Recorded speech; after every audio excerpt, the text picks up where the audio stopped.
Break کے بعد خوش آمدید.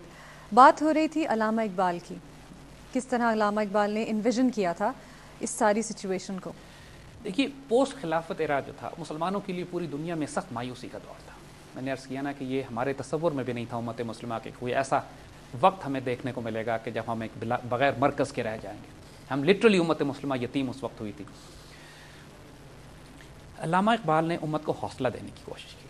ان کی کتاب اگر reconstruction of religious thought in Islam پڑھیے تو اس میں انہوں نے جو modern concept of nation states ہے، دیکھیے امت مسلمہ خلافت عثمانیہ کے ٹوٹنے کے بعد یہ 56 یا 57 مسلمان ملک بنے ہیں. اس سے پہلے نیشن اسٹیٹس مسلمانوں میں ہوتے ہی نہیں تھے. آپ آرمینیا سے چلتے تھے اور ویسٹ افریقہ تک جاتے تھے اور استنبول سے چلتے تھے اور مدینہ تک آتے تھے. کوئی ویزا، کوئی پاسپورٹ، کوئی ٹکٹس، کچھ نہیں چاہیے ہوتا تھا آپ کو. اتنی بڑی امت مسلمہ. مغل امپائر یہاں، مغل حکومت یہاں پہ قائم تھی اور جس طرف چاہتے تھے امت مسلمہ میں نکل جاتے تھے. صرف یہ کافی تھا کہ آپ مسلمان ہیں. یہی کانسیپٹ یورپین یونین نے آج اڈاپٹ کرنے کی کوشش کی ہے. And how successful they are. یہ تصور اگر مسلمانوں میں ہو جائے تو ان کی جان نکل جاتی ہے. یہ جنگ برپا کر دیں گے مسلمانوں کو اس کانسیپٹ سے روکنے کے لیے.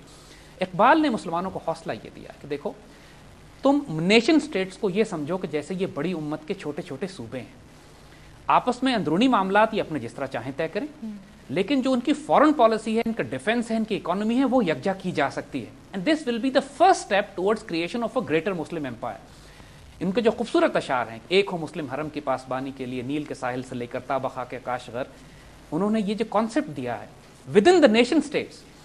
پھر وہ بات کرتے ہیں ان تمام کانسیپٹس کی کہ مسلمانوں کے اندر ایک فیڈریشن ہو، مسلمانوں کے اندر ایک یونٹی ہو، ہماری فورن پالیسی، ہماری اکانومی، ہمارا ڈیفنس یکجا ہو، ہم ایک ساتھ ہوں.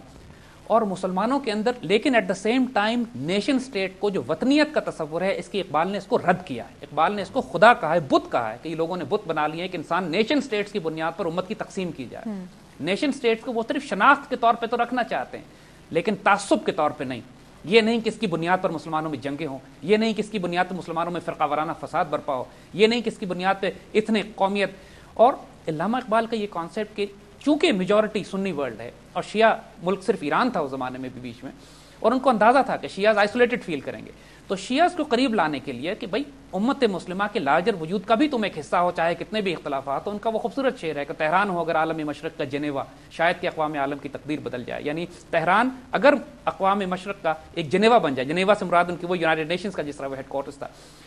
کہ بنیادی طور پر علامہ اقبال نے تمام طرز سیکٹیرین اور ایتھنک اختلافات کے باوجود اس طریقے سے تصور پیش کیا کہ آپ چھوٹے چھوٹے ملکوں میں رہتے ہوئے بھی، نیشن اسٹیٹس کے اندر بھی رہتے ہوئے بھی ایک مسلم یونٹی لارجر بلاک بن سکتا ہے، یونائٹڈ مسلم بلاک بنایا جا سکتا ہے. وہ پین اسلامسٹ، ان کا کانسیپٹ یہ تھا. سو دس واز اقبال's کانسیپٹ. اب یہ ہمیں اس لیے سمجھنا ضروری ہے کہ اس کا ایگزیکٹلی اپوزٹ ہمارے دشمن ہمارے لیے چاہتے ہیں.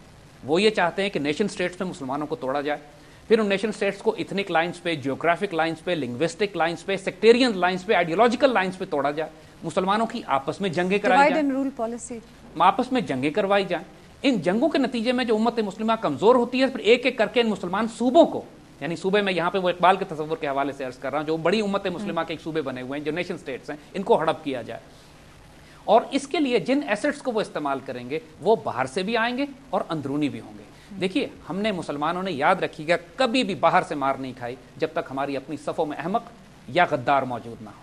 یعنی جعفر از بنگال اور صادق از دکن، میر جعفر اور میر صادق کے حوالے سے علامہ اقبال نے جو رو کے افسوس، جو دکھ سے وہ شعر کہا تھا کہ ننگ قوم ننگ ملت، یعنی انہوں نے قوم ملت آبرو بیچ دی سب کی. فارسی میں اس کو کہتے ہیں مہن فروختن و چیرزاں فروختن، وطن کی آبرو بیچی اور کیا سستی بیچی ان لوگوں نے. تو وی ہیو ٹو انڈرسٹینڈ کہ ہماری صفوں میں کون دقتیں ہیں. کہیں پہ لوگ نادان دوست ہیں اور کہیں دانا دشمن ہیں. And this is what we need to understand. We are going to discuss this now. This is what we need to be careful and you've put it so well. I think اب ہم آگے چلتے ہیں، بات کرتے ہیں Saudis, ایرانیز، اور یہ کیا کانسیپٹ ہے تکفیر کا. تکفیریز کیا ہیں، یہ کس قسم کا ایک کانسیپٹ ہے؟ دیکھیے اس سے پہلے ہم تھوڑا سا آپ کو ایک بات واضح کریں کہ مین اسٹریم مسلم ورلڈ کی ہم پہلے بات کرتے ہیں. امت مسلمہ میں فرقہ وارانہ اختلافات ہیں، یہ ایک ریالٹی ہے. یہ آج کے نہیں ہیں، صدیوں سے چلے تو ہر ریلیجن میں اور ہر ریلیجن میں بھی. امت مسلمہ کو ہم اس لیے کیس لیں گے کہ ہمارا انٹرسٹ اپنے دین کے ساتھ ہے. امت مسلمہ پہ ان اختلافات کو ہم جیسے عرض کیا کہ ہم آپس میں لڑتے بھی رہیں، تاریخ میں جھگڑتے بھی رہیں، معاملات طے کرتے رہیں، لیکن بہت کم ایسا ہوا ہے کہ ہمارے ان اختلافات کو باہر والی قوتوں نے ایکسپلائٹ کیا ہو ہمارے خلاف. کیونکہ جہاں پر ایسا معاملہ شروع ہو جاتا ہے وہاں دقت آ جاتی ہے.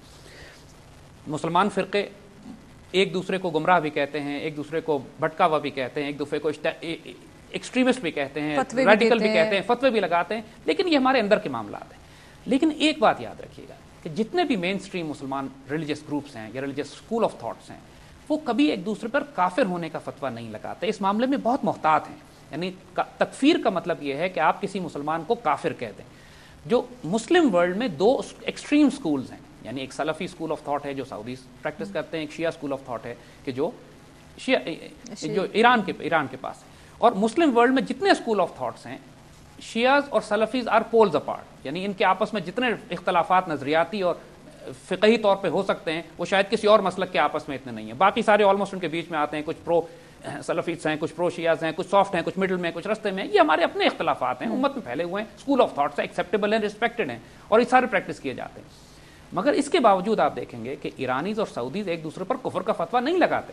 ایرانیز حج اور عمرے کرنے کے لیے آتے ہیں, سعودیز ان کے ساتھ مل کے نمازیں پڑھتے ہیں, وہاں پہ سب ایک دوسرے کے ساتھ نماز پڑھتے ہیں, جب مرتے ہیں تو ایک ہی قبرستان میں دفن ہوتے ہیں, ایک دوسرے کو کافر نہیں کہتے. اس بات کے باوجود کہ ان میں آپس میں دوسرے اختلافات بہت شدید موجود بھی ہیں. تو کفر کی لائن, ایک مسلمان کو کافر کہنا ایک خطرناک اور ڈینجرس لائن ہے. کہ امت مسلمہ محتاط رہی ہے, جتنے بھی بزرگ ہمارے بڑے گزر کے گئے ہیں, they are very very careful in declaring other Muslim کافر, either on the basis of sect, either on the basis of ideological belief. بہت زیادہ محتاط رہنے کی ضرورت ہے, کیونکہ جب تکفیر کی لائن کراس ہو جاتی ہے, نہیں جب آپ مسلمان کو کافر کہہ دیتے ہیں, تو اس کے بعد اب وہ لائن کراس ہو گئی کہ جس کے اندر ٹالرنس یا گنجائش یا گفتگو یا بات چیت کوئی ایگزسٹنس کا کوئی لیول, کوئی چانس ہو سکتا ہے. اور یہ ایک خطرناک کانسیپٹ ہے. اس کانسیپٹ کو جو کفر اگر ہمارے خلاف, یعنی زائنسٹ اگر مسلمانوں کے اندر اختلاف پیدا کرنا چاہتے ہیں, تو ان کو پہلے یہ تکفیر کا کانسیپٹ پیدا کرنا پڑتا ہے, کیونکہ دس از واٹ دے ایکسپلائٹ. آپ کے خیال میں مسلمانوں کو تقسیم کرنے میں زائنسٹ لابی کو کس حد تک کامیابی حاصل ہوئی ہے؟ یہ بڑا تکلیف دہ سوال ہے. انفارچونیٹلی وہ بہت زیادہ کامیاب ہوئے ہیں. یعنی امت مسلمہ کی جو اس وقت تخریب ہے, جو تقسیم ہے, جو ہم بالکل بٹے ہوئے ٹوٹے ہوئے ہیں, اس میں براہ راست ان کا بہت زیادہ ہاتھ ہے. ہماری اپنی بھی کمزوری ہے. انہوں نے ہماری کمزوریوں کو ایکسپلائٹ کیا ہے, انہوں نے ہماری غلطیوں کو, کوتاہیوں کو, ہمارے اندر موجود فرقہ وارانہ, آئیڈیولوجیکل, ایتھنک, لنگوسٹک, قومیت کی بنیاد پر ہمیں قوم کو تقسیم کر کے, یعنی اس وقت اگر ہوپلیس سچویشن نہیں ہے تو نیکسٹ ٹو ہوپلیس ضرور ہے.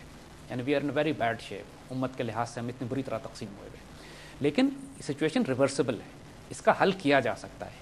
ایسی نہیں ہے جیسے ہم نے کہا, ہوپلیس نہیں ہے کہ بالکل اس کے بعد ہم ہاتھ پاؤں چھوڑ کے بیٹھ جائیں کہ اب کچھ کیا نہیں جا سکتا. لیکن our Muslim groups, our thinkers, our intellectuals, our media, our governments have to rise to the occasion. ہوتا یہ رہا ہے کہ ہم کو فیلیئرز اندر سے آتے رہیں, جیسے ہم نے بات کی. قوم ہمت نہیں کر پائی, لوگ ہمت نہیں کر پائے, قیادتیں کمپرومائز کر گئیں, علماء کمپرومائز کر گئے, میڈیا کمپرومائز کر گیا. تو اب ہم اس بات کی طرف آئیں گے جو اگلے ہم ڈسکس کرنا شروع کریں گے کہ مسلمان امت کو کن بنیادوں پر, کون کون سے فیکٹرز تھے جن کی بنیادوں پر انہوں نے امت کو تقسیم کیا. لیکن اس سے پہلے ہم کچھ جنرل باتیں کریں گے, کانسیپٹ واضح ہو جائیں, and then we are going to get into the details. واپس آئیں گے تو بات کریں گے ملیٹنٹس گروپ کے بارے میں, کتنے قسم کے ملیٹنٹ گروپس ہیں, بٹ اس سے پہلے ایک بریک لیتے ہیں, ملتے ہیں بریک کے بعد.